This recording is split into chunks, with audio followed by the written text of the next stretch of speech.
NIM berapa? Iya. Tapi bukan dari 01. Nggak apa-apa, Abdi kelas berapa? 04, Bu. Kelas 4. Oke, NIM berapa kamu? Akhirannya 156. 156.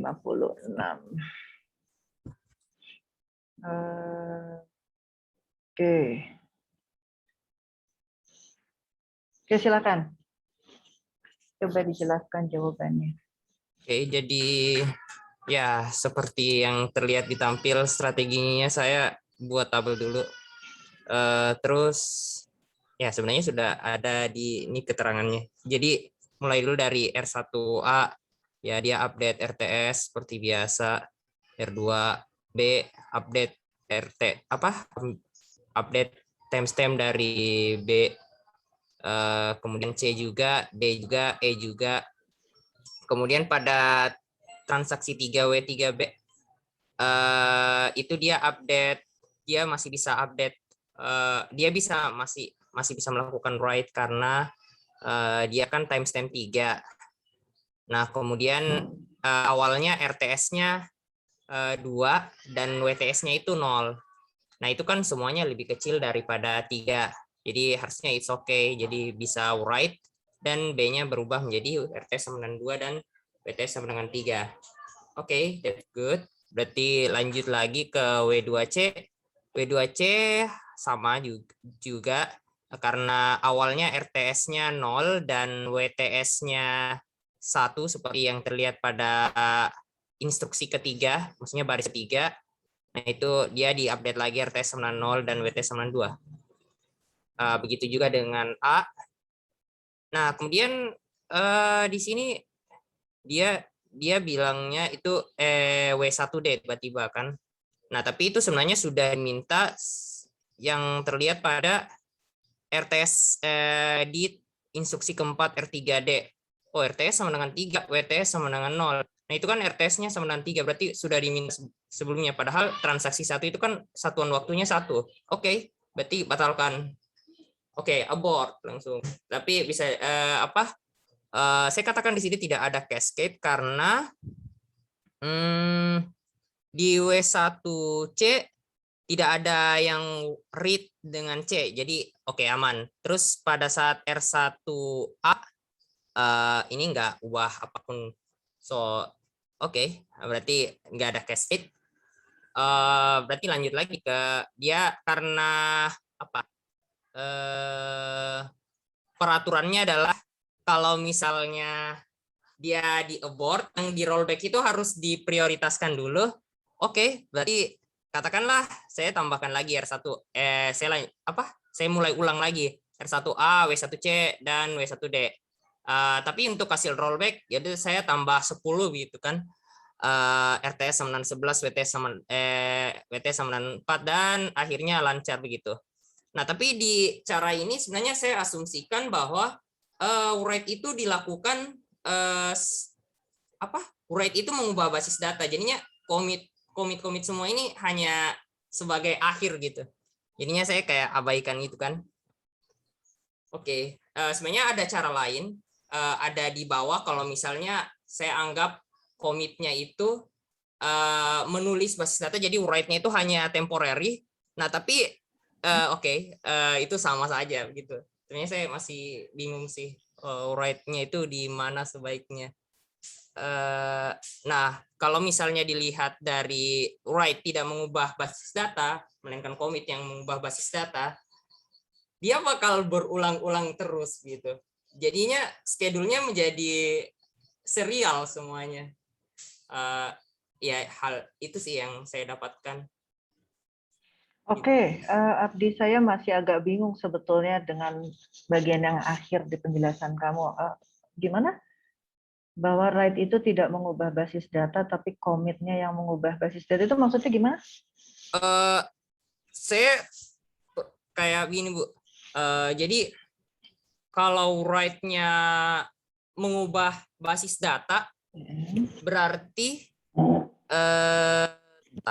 write-nya mengubah basis data berarti ya nanti pas dibaca itu yang dibaca itu belum belum diupdate ke basis data, jadi kayak masih temporer gitu. Nanti pada saat commit baru semuanya berubah begitu. Tapi Saya sebenarnya terinspirasi di sebenarnya kan kalau di timestamp ordering protocol, semua write itu akan langsung so-called mengubah basis data gitu ya. Walaupun sebetulnya kalau kita bilang mengubah basis data, itu sebetulnya database buffer dulu ya. Jadi di memori gitu, bahwa kemudian di output ke secondary storage itu tergantung pengaturan dari buffer manager gitu kan ya. Jadi artinya apa? Artinya kalau sebuah transaksi melakukan write, kemudian ada transaksi lain yang melakukan read terhadap data tersebut, yaitu dia akan read data yang sama gitu kan ya. Data hasil dari penulisan transaksi tadi gitu kan ya. Jadi saya agak bingung sebetulnya dengan statement kamu write mengubah basis data dan tidak mengubah basis data itu. Sebenarnya saya bingung sih Bu, maksudnya kalau misalnya kayak dia sudah mengubah basis data, sebenarnya commit gunanya apa gitu Bu? Jadinya saya buat dua alternatif. Commit itu kan sebetulnya menyatakan bahwa eksekusi transaksi sudah selesai kan, dan dengan melakukan commit itu harus dipastikan bahwa hasil dari transaksi itu akan persisten karena ada property durability itu kan. Jadi commit itu sebetulnya menyatakan bahwa oke, eksekusinya sudah selesai dan hasilnya sudah tersedia di basis data untuk kemudian menjadi dasar untuk eksekusi transaksi berikutnya. Seperti itu kan, Abdi ya? Jadi kayak hanya menyatakan begitu ya Bu? Maksudnya Ya. kayak Karena gini, kalau kamu nggak pernah commit, kamu tahu dari mana transaksinya udah selesai?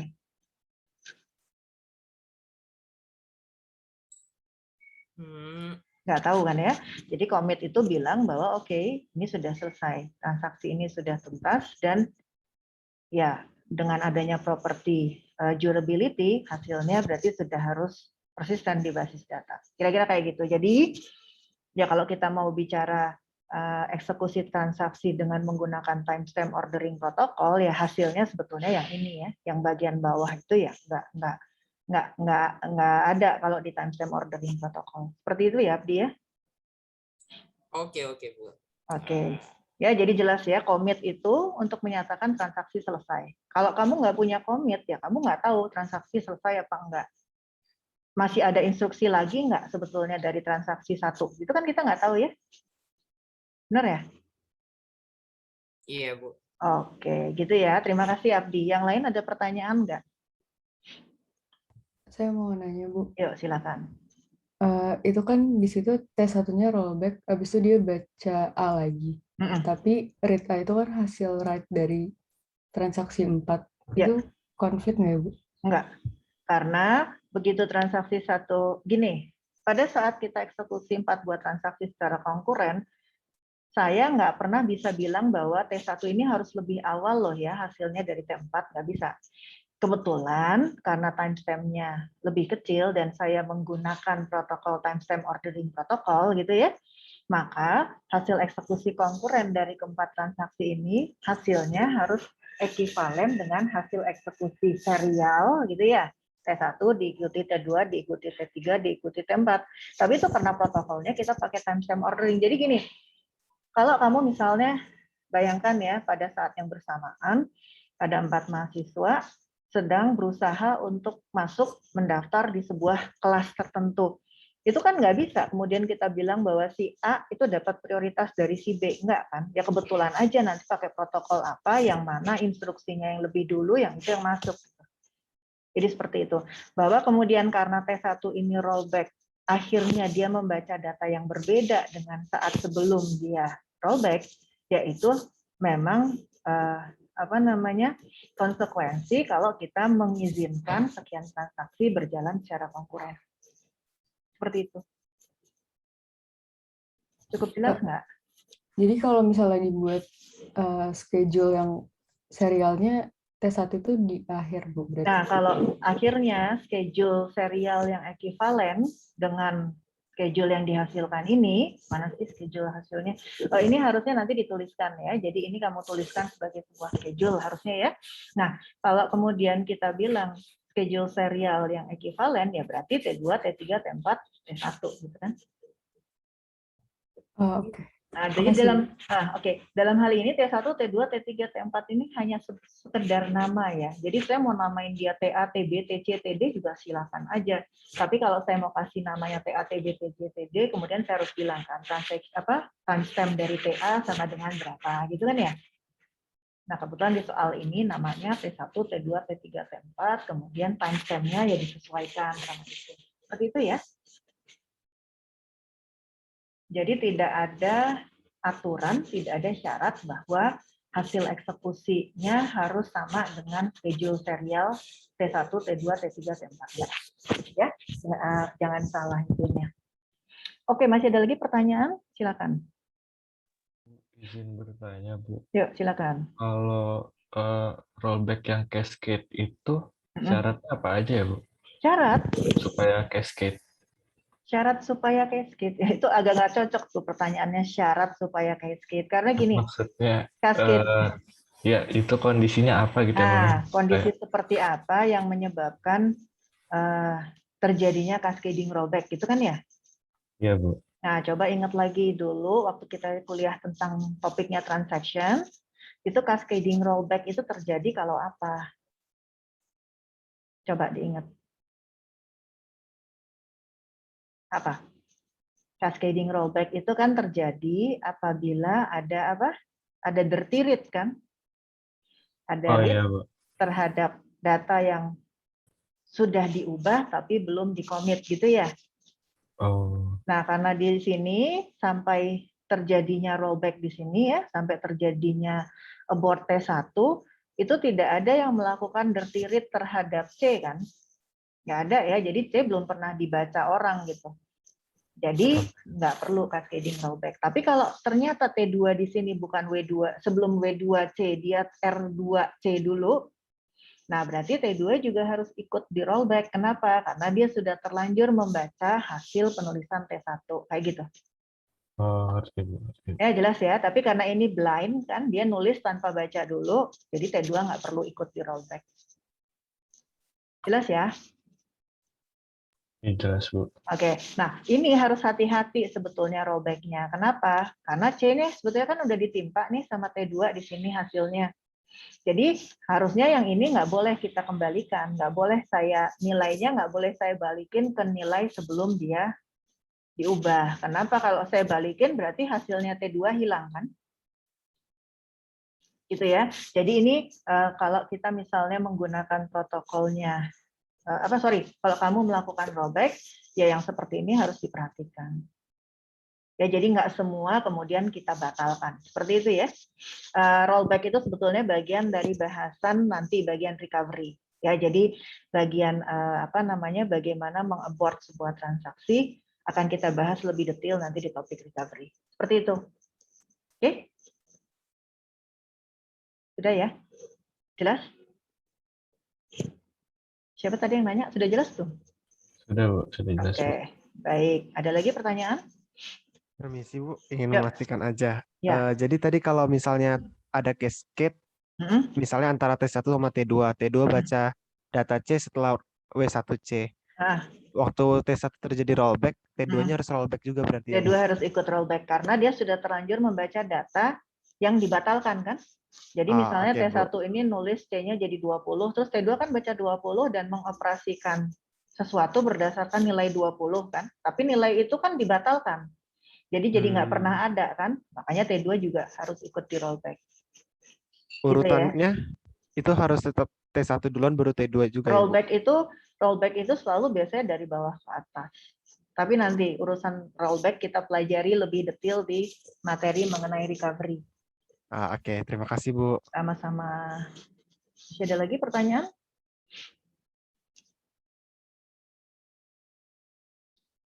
Nggak ada? Sudah cukup jelas ya?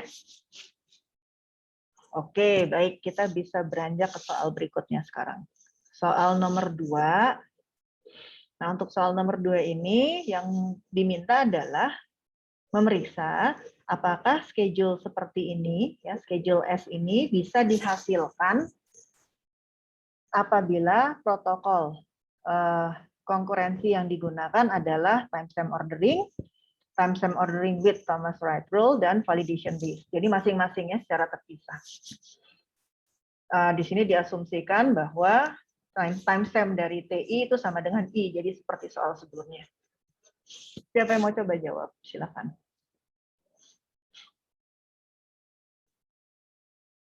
Ini ada 3 nih. Kalau pakai timestamp ordering gimana? Pakai timestamp ordering with Thomas Wright Rule gimana? Dan pakai validation base gimana? Jadi silakan. Siapa yang mau coba dulu? Mau dari keempat lagi juga boleh. Mau dari kelas yang lain, silakan. Yuk. Siapa mau coba jawab? Ada? Wah, gimana nih? Biar cepat selesai. Kan tadi janjinya rencananya 9.40 kita selesai.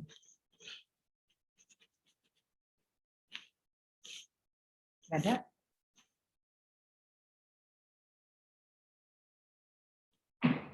Nggak ada yang mau coba? Untuk yang 2.1 saya boleh coba deh, Bu. Oke, Niko berapa? Kelas berapa? Kelas 1, Bu. Kelas 1. 29. Oke, yuk silakan.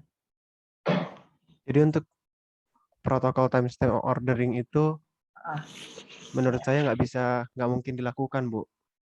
Ya. Schedule ini. Alasannya tuh karena waktu Sorry. Ini ya, oke. ya, alasan nggak mungkin dihasilkan tuh karena waktu setelah operasi W3Y itu kan ada W1Y, sedangkan nilai timestamp pada data Y itu dari read maupun write-nya itu ada di atas, nilainya di atas 1, jadi di abort, Bu, karena nggak bisa gitu di W1Y-nya karena nilainya lebih kecil. Waktu W1Y ya. Ya, Bu. Karena apa? Karena nilai transaksinya, timestamp transaksi T1 itu lebih kecil daripada WTS-nya pada data Y. Karena Kan WTS pada data Y itu 3. WTS dari Y itu sama dengan 3, sementara ini ada transaksi yang mau mengubah hasil dari transaksi yang lebih muda, gitu ya, Niko ya? Ya, Bu. Oke, jadi nggak bisa ya pakai timestamp ordering protokol. Ada pertanyaan nggak yang lain? Silakan kalau ada yang ingin bertanya.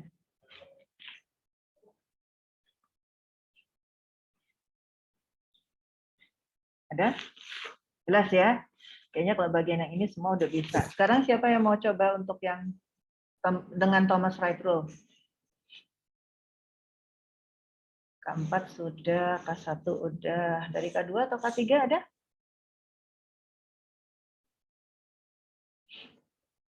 K2.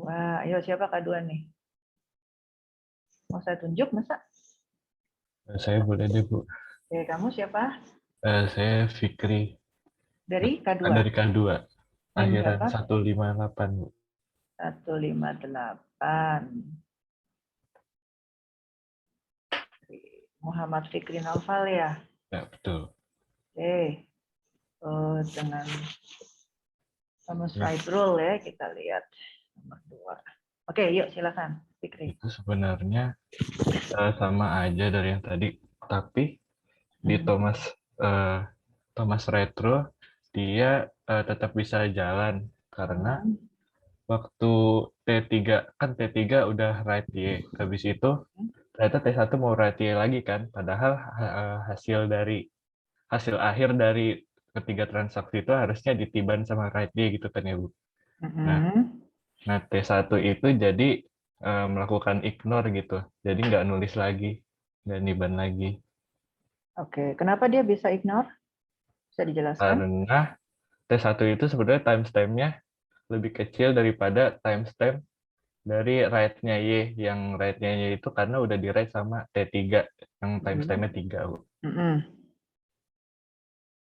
Selalu bisa di-ignore kalau ada sebuah transaksi yang timestamp-nya lebih kecil, mau mencoba menulis sebuah item data yang ternyata sudah ditulis oleh transaksi yang lebih besar timestamp-nya, berarti lebih muda, gitu selalu bisa di-ignore, Fikri.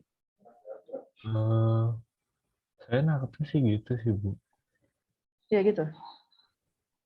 Yakin.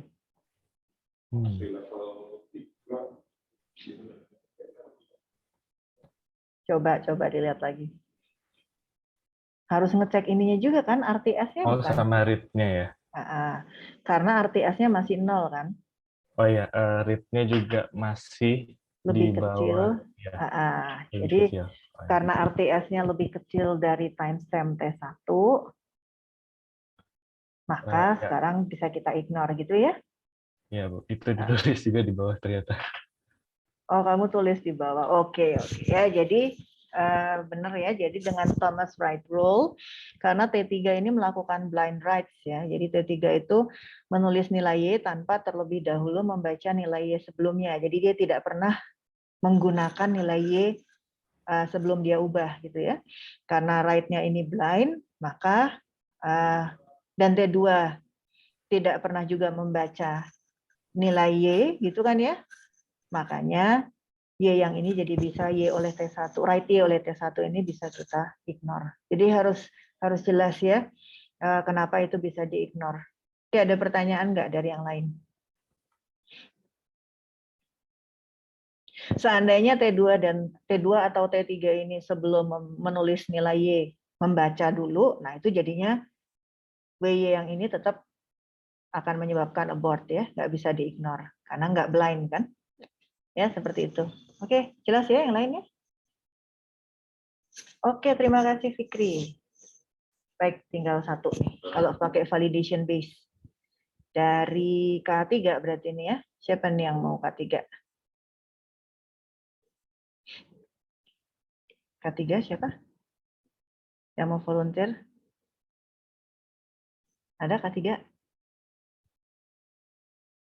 Nggak ada? Atau yang lain boleh, kalau yang K3 nggak ada yang mau.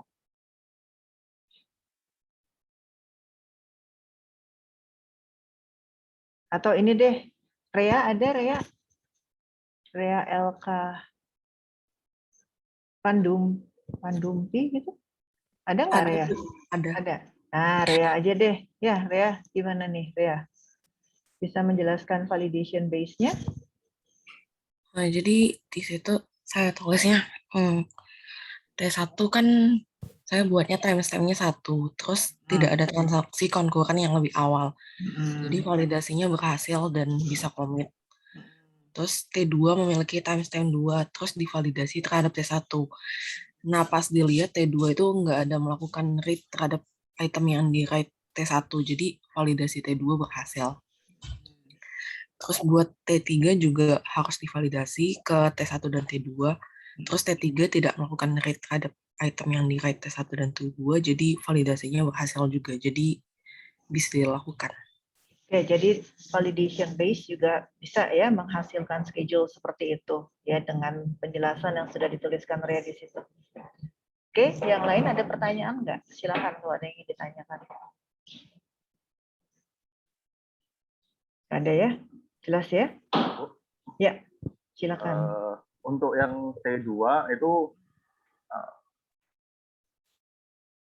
kan kalau dilihat itu kan T2 itu selesainya di saat T1 sedang read and execution kan, Bu. Terus, sebentar, di sini saya ada buat. Oh, kamu siapa? Atau mau di-share jawaban kamu? Oke, Bu. Jawabannya mau di-share? Kamu dari kelas berapa? K3, Bu. Oh, sama K3 ya. NIM berapa? 143. 143.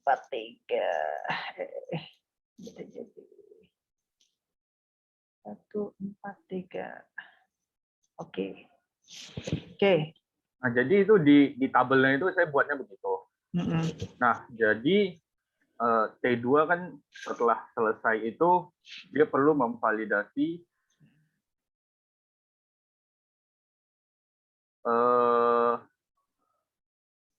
apakah ada yang beririsan atau enggak dari antara rate-nya T1 dan rate-nya T2 yang di sini itu X.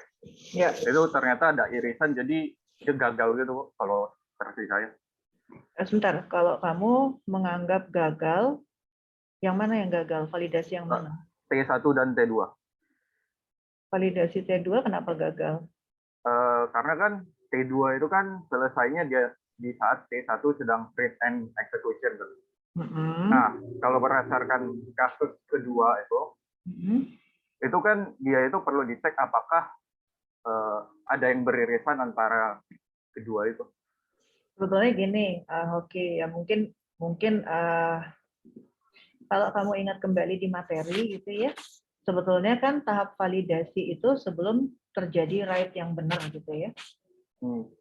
Nah, kalau kemudian diingat kembali di penjelasan itu bahwa timestamp-nya itu akhirnya sama dengan timestamp saat mulai validasi, itu enggak? Maaf Bu, agak sedikit kurang jelas yang timestamp, ya sorry, timestamp itu adalah timestamp dari sebuah transaksi itu kan saat dia mulai memasuki tahap validasi kan ya? Ya Bu. Oke, jadi karena di soal ini disebutkan bahwa timestamp dari transaksi itu sama dengan I, jadi sebetulnya untuk soal yang validation based ya, kalau kita mau timestamp dari T1, timestamp dari T2 dan timestamp dari T3 itu sama dengan 1, 2, 3, itu berarti tahap validasinya itu justru pada saat dia menuju commit, baru write-nya ini saya aplikasikan ke basis data. Baru urutannya bisa T1, T2, T3. Seperti itu ya. Jadi kita lihat yang mana sih schedule awalnya ya. Mana sih yang ada schedule awal? Schedule awal. Kok kamu nggak tulis ya yang di paling atas Bu.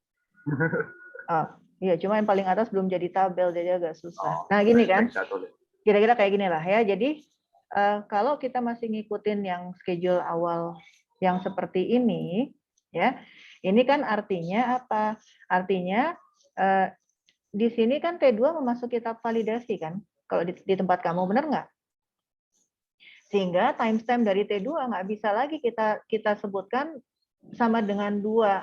Karena apa? Karena ya timestamp dari T2 ini jadinya harus lebih awal dari T1 kan? Kenapa? Karena dia memasuki tahap validasi lebih awal kan? Betul nggak? Oke. Ya, Jadi kalau kamu mau seperti ini, ya sebetulnya T2-nya oke. Kenapa? Karena dia validasinya berhasil kan? Dia yang paling awal kan jadinya? Iya. Ya, gitu ya. T3 juga dia tidak membaca apapun gitu kan ya? Betul ya? Nah, T1 yang kita lihat di sini. T1 dia memasuki validasi di sini kan? Terus dia ternyata membaca X gitu ya? Iya. Nah, karena X-nya itu sudah ditulisi oleh T2, yang gagal T1. Betul ya? Iya. Kalau ngikutin yang seperti ini. Tapi kalau kemudian tetap memegang yang tadi bahwa timestamp T1, T2, T3 itu adalah 1, 2, 3, itu artinya apa? Artinya, mana tadi yang ada commit? Jadi sebelum commit ini dilakukan validasinya. Sehingga timestamp T1 tetap bisa 1, timestamp T2 tetap 2, T3 3 gitu kan ya. Nah, kalau validasinya di sini, maka T2 itu divalidasinya terhadap T1. Jadi nggak masalah kan, karena dia tidak baca apapun gitu kan ya. Iya. Nah, jadi kalau mau ngikutin soal ini bahwa timestamp transaksi TI adalah I, berarti sebetulnya validasinya itu tuh di sini. Ya, di sini mulai validasi T1, di sini mulai validasi T2, di sini mulai validasi T3. Tapi sebetulnya kalau ada yang menjawab seperti jawabannya Hoki yang kayak gini, ya, itu juga masih oke. Hanya saja yang gagal cuma T1 ya jadinya. T2 sih nggak gagal. Jelas ya? Ya. Oke, yang lain bagaimana? Jelas nggak? Jadi untuk yang jawaban nomor 3 ini ada 2 alternatif. Kalian tetap strict dengan timestamp-nya 1, 2, 3, ya berarti kita asumsikan validasinya itu pas mendekati commit. Jadi semua write-nya di lokal dulu, nah pas mau commit baru diaplikasikan ke buffer gitu ya. Dan umumnya seperti itu. Nah tapi kalau ada yang mau seperti Hoki yang ini, ya seperti ini, maka ya validasinya gagalnya di T1. Jelaskan saja kamu pakai pendekatannya seperti apa. Gitu ya. Buat yang lain, oke jelas ya? Jelas, Bu. Oke, yang lain ada yang masih ingin bertanya? Nah, tapi sebagai catatan itu biasanya kalau pakai validation based ya, seringkali yang dilakukan itu adalah write-nya boleh selama mengubah yang lokal gitu. Nah, tapi pada saat mau commit baru dia cek, dia lakukan validasi. Jadi write-nya itu lebih ke memindahkan data dari yang lokal ke buffer basis data ya. Jadi kalau istilahnya Abdi tadi menuliskan ke basis data. Ya, seperti itu ya. Baik, sudah jelas ya. Oke, kalau sudah jelas, mungkin ini sudah pukul 9.44. Permisi, Bu. Ya. Saya mau tanya lagi, Bu. Ini yang pertama, yang menggunakan timestamp protokol ini, kesimpulannya berarti tidak nggak mungkin. bisa, ya? Tidak mungkin, ya. Mungkin saya miss, Bu, yang tadi yang soal pertama, yang jawaban Abdi. Itu kan ada, saya tadi sempat ngelihat yang ada plus 10-nya itu, Bu. Oh, plus 10. Sorry ini. Yang ini ya. Itu memang dibenarkan seperti itu atau apa ya, Bu? Soalnya gini, kalau kamu ingat kembali di protokol timestamp ordering, pada saat sebuah transaksi di rollback, itu dia akan di restart dengan sebuah timestamp baru kan. Benar ya? Oke. Nah, timestamp barunya berapa? Ya, sama Abdi tadi ditambahin 10, oke aja. Mau kamu bikin jadi 5 juga oke, selama apa? Yang pasti dia kan rollback, dan dia rollback setelah 1, 2, 3, 4 ini mulai berproses. 2, 3, 4 sudah jalan kan? Karena 2, 3, 4 ini sudah jalan, maka T1 ini sudah pasti akan diberi timestamp lebih besar dari 4. Makanya tadi mau dikasih 5, mau kasih 15, mau dikasih berapapun silakan. Yang penting lebih besar dari 4. Gitu. Karena kalau dia kamu restart dengan timestamp 1 kembali, ya dia pasti akan rollback lagi kan? Karena timestampnya dia kan pasti gagal terus tiap mau nulis. Kalau begitu, kenapa soal yang kedua tadi, yang pertama nggak di plus 10-in gitu, Bu? Karena beda. Kalau soal nomor 1 ini kan, ini adalah urutan kedatangan instruksi ke transaction manager. Terus kalau kamu menggunakan protokol timestamp ordering, schedule yang dihasilkan seperti apa gitu kan ya. Pertanyaannya kan itu. Sementara kalau yang kedua yang ditanyakan bukan itu. Nomor 2 itu, apakah kalau kamu pakai timestamp ordering protokol, kemudian timestamp dari transaksi itu 1, 2, 3, seperti apa namanya, penomoran transaksinya, mungkin nggak schedule seperti itu dihasilkan? Jadi itu schedule, justru given schedule gitu ya. Yang nomor 2 kan gitu ya pertanyaannya. Oh iya.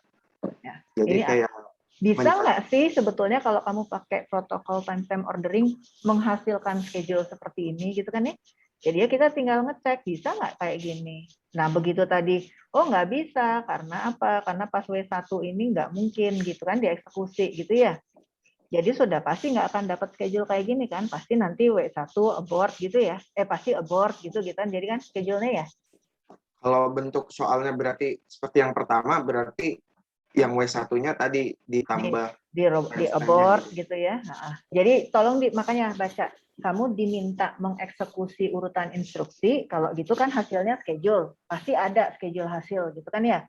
Tapi kalau yang soal nomor 2 ini kan meriksa bisa apa enggak menghasilkan schedule seperti itu. Oke. Ya gitu ya. Baik, Bu. Oke. Terima kasih, Bu. Sama-sama. Masih ada lagi pertanyaan? Cukup jelas ya? Permisi. Ya, silakan. Yang nomor 1 tadi, tadi udah dijelasin belum ya, Bu? Mengenai kan ada abort. Nah itu ngaruh nggak ya, Bu, ke urutan komitnya gitu? Atau urutan komitnya tetap aja kayak awal gitu? Kan tadi di sini disebutkan. Nih, pada saat sebuah transaksi rollback, semua instruksi transaksi tersebut hingga saat terjadi rollback akan diprioritaskan untuk dieksekusi kembali, gitu kan ya? Supaya dia mundurnya nggak terlalu jauh. Jadi, makanya begitu di sini abort, Ini habis abort mana nih tulisannya nih Hoki? Nggak saya lanjutkan, Bu. Harusnya dilanjutin ya. Jadi kalau yang soal seperti nomor 1 ini harus selesai, harus sampai semua transaksi tuntas. Gitu ya. Jadi harusnya ya gitu, begitu ini abort, kemudian selanjutnya dia mana yang bagian T1-nya. Nah, RA, WC dan read A, write C dan write D ini kita prioritaskan. Setelah itu baru yang urutan di instruksi berikutnya kita eksekusi, makanya komitnya tetap dengan urutan yang sama seperti itu. Siapa tadi yang nanya? Oh, ya. Kasih Bu. Oke ya, karena ada diprioritaskan akan dieksekusi kembali. Jadi artinya apa? Artinya saya akan masukin dulu itu dieksekusi semua, baru kemudian instruksi berikutnya kita jalankan. Ya gitu ya. Oh, ya. Oke. Makasih Bu. Sama-sama. Nih tolong ya nanti Hoki dan yang lain yang berhenti di sini harusnya kalian tetap selesaikan ya sampai semua transaksi komit. Jadi kita kan yang diminta kan schedule hasilnya jadi seperti apa gitu. Siap, Bu. Oke. Masih ada lagi pertanyaan? Silakan.